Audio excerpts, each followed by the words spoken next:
এভাবেই ছোট থেকে ধীরে ধীরে বড় হতে থাকে। মেঘ, বৃষ্টি, রোদ, আকাশ, প্রকৃতির অপরূপ সৌন্দর্য তাদের সমৃদ্ধ করতে থাকে। প্রকৃতির সুর, তাল, ছন্দকে সঙ্গে নিয়ে এই নতুন প্রজন্মের উজ্জ্বল নক্ষত্রেরা সৃষ্টি করে নতুন নতুন ভাবনা এবং এগিয়ে যায় নিজেদের লক্ষ্যের দিকে, এগিয়ে যায় এক উজ্জ্বল ভবিষ্যতের সন্ধানে।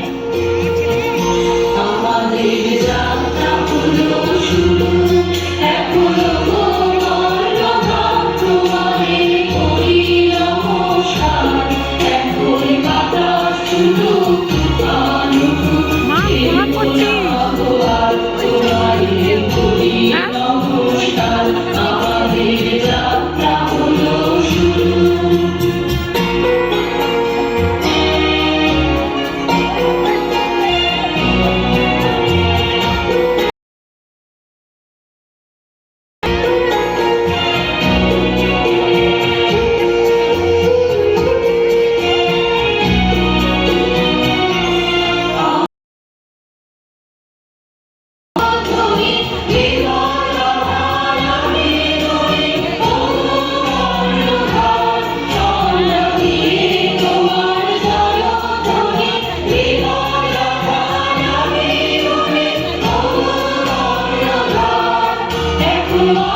নমস্কার, এখন বাতাস শুরু।